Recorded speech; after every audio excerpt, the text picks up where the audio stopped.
अस्सलामु अलैकुम वरहमतुल्लाहि वबरकातुहू। अल्हम्दुलिल्लाहि रब्बिल आलमीन वल आक़िबतु लिल मुत्तक़ीन वस्सलातु वस्सलामु अला सय्यिदिल अंबियाइ वल मुरसलीन व अला आलिहि व सहबिहि अजमाईन, अम्मा बाद। मोहतरम बुज़ुर्गों और दोस्तों, अभी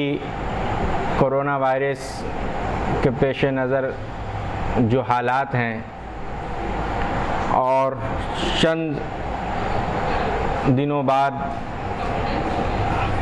हमारा इस्लामी त्यौहार ईद उल अज़हा भी है और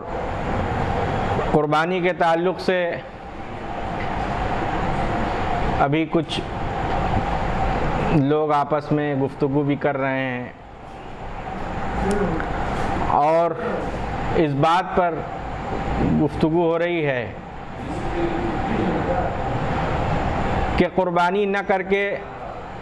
उसकी रकम गरीबों को दे दी जाए तो ये ज़्यादा सवाब का काम है, इसलिए कि गरीब की मदद करना सवाब है, मजबूर की मजबूरी को दूर करना सवाब है और परेशान हाल की लोगों की मदद करना भी सवाब का काम है, कार खैर है। मेरे भाई, बेशक गरीबों की मदद करना सवाब है और मजबूर लोगों की मजबूरी को दूर करना सवाब का काम है और ये बहुत सवाब है, इसके करने के बहुत सारे सवाब हैं। गरीबों की मदद करने पर अल्लाह ने अजर रखा है, सवाब रखा है, मगर जो क़ुरबानी है ये भी एक सवाब वाला काम है, सवाब वाला अमल है और क़ुरबानी भी जो है ये भी एक सवाब की चीज़ है। आज हम ये देख रहे हैं कि हमारे माशरे में, हमारी सोसाइटी में, हमारे समाज में चंद ऐसे लोग जो ये अफवाह फैला रहे हैं कि क़ुरबानी न करके इसकी रकम गरीबों को दे दीजिए और गरीबों की मदद कर दीजिए, बेवाओं की मदद कर दीजिए, जो लोग कोविड-19 की वजह से बेरोज़गार हो गए हैं आप उनकी मदद कर दीजिए। तो मेरे भाई, ऐसे लोगों को जवाब ये है कि आप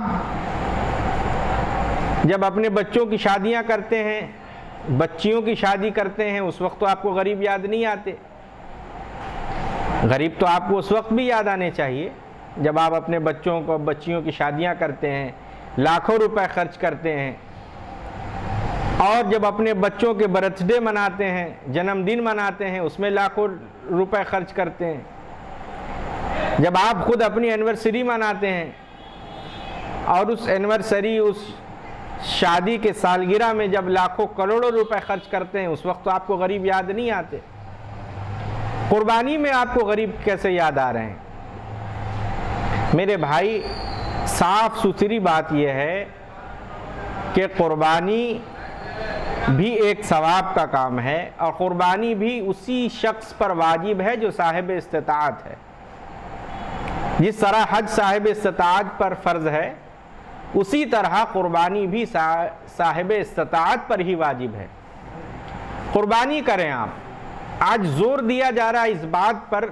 कि क़ुरबानी न करके उसकी रकम गरीबों को दे दी जाए। अब मैं ये चाहता हूँ कि इस बात पे दी जाए, हमारे माशरे में इस बात पर ज़ोर दी जाए कि जो 10 लाख, 7 लाख, 6 लाख, 4 लाख के जो जानवर खरीदते हैं, ज़ोर तो इस बात पर देनी चाहिए कि वो कम दाम के जानवर को ख़रीदें, कम दाम के जानवर की क़ुरबानी करें और बाकी जो पैसे, ज़ायद पैसे जो हैं, उनको गरीबों को दें। और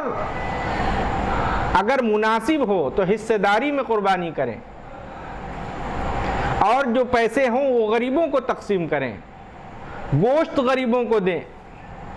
ज़्यादा से ज़्यादा गोश्त गरीबों को तकसीम करें, अपने जानवर के खाल गरीबों को दें, ये भी तो एक मदद है। क्या अपने जानवर के खाल की रकम या खाल किसी गरीब को, मजबूर को, बेकस को देना, क्या ये मदद नहीं है? अपने कुर्बानी के जानवर के गोश्त को गरीबों के लिए तकसीम कर देना, गरीबों को दे देना, क्या ये गरीबों की मदद नहीं है? कम दाम में, कम बजट में जानवर करना या हिस्सेदारी में कुर्बानी करना, अगर मुनासिब हो तो हिस्सेदारी में कुर्बानी करके उसकी रकम गरीबों को दे देना, जो बाकी जो रकम है, तो क्या ये गरीबों की मदद नहीं है? ये भी बेशक गरीबों की मदद है, मगर अब ऐसे दौर में, ऐसे हालात में कुछ ऐसे लोग जो कुर्बानी जैसी वाजिब से हटाकर हमें गरीबों की तरफ दिखला रहे हैं कि गरीबों को देना सवाब है। ये हम भी कहते हैं गरीबों को देना सवाब है, हर ज़ी शऊर इंसान ये कहेगा कि बेशक गरीबों को देना सवाब है, मगर एक वाजिब को छोड़कर, जिस पर कुर्बानी वाजिब है, जो साहिब इस्तिताअत है, जो कुर्बानी करने की इस्तिताअत रखता है, वो अगर कुर्बानी न करके और वाजिब को तर्क करके गरीबों को दे तो उसकी कुर्बानी अदा नहीं होगी, बल्कि गरीबों को देने का सवाब तो मिलेगा, मगर कुर्बानी जो है उसके ऊपर से वाजिब अदा नहीं होगी। तो आप इस मसले को बिल्कुल साफ सुथरे तरीके से समझ लें कि कुर्बानी कीजिए, उसके रकम जो जायद, जो इस तरह से आज हमारे माशरे में, हमारे समाज में, हमारे सोसाइटी में 10-10 लाख, 6-6 लाख, 7-7 लाख, 2-2 लाख के जानवर लाए जाते हैं, वो जानवर न लाकर कम दाम के जानवर और उनके गोश्त को गरीब में तकसीम करना, जायद रकम जो है उनको गरीबों में तकसीम करना, मुनासिब हो तो हिस्सेदारी में करके और जो रकम बच जाए वो गरीबों को तकसीम करना, ये भी गरीबों की मदद है। तो मेरे भाइयों, वाजिब को छोड़कर गरीबों की मदद नहीं, पहले वाजिब अदा कीजिए। ये जो हम ज़िलहज के महीने में जो अपनी जानवरों को कुर्बान करते हैं ख़ास अय्याम में, ये सुन्नत इब्राहीमी है, इसकी बहुत सारी फजीलतें हैं, ये सुन्नत इब्राहीमी है, और जिस मिल्लत पर हम कायम हैं ये मिल्लत इब्राहीमी है। एक तरफ तो हम कहते हैं कि हम मिल्लत इब्राहीमी पर कायम हैं और दूसरी तरफ हम सुन्नत इब्राहीमी का इनकार कर रहे हैं। तो हमें चाहिए कि जिस मिल्लत पर कायम हैं और जिस मिल्लत पर कायम होने का हम दावा करते हैं, रसूलुल्लाह सल्लल्लाहु अलैहि वसल्लम के जद्द अमजद जनाब सैयदना इब्राहीम अलैहिस्सलातु वस्सलाम की सुन्नत पर हम अमल करें। अल्लाह ताला से दुआ है कि अल्लाह पाक हमें दीन की समझ अता फरमाए और हमें जो सवाब है कुर्बानी, अल्लाह पाक हमें कुर्बानी करने की तौफीक अता फरमाए। व आखिरु दावाना अनिल हम्दुलिल्लाहि रब्बिल आलमीन।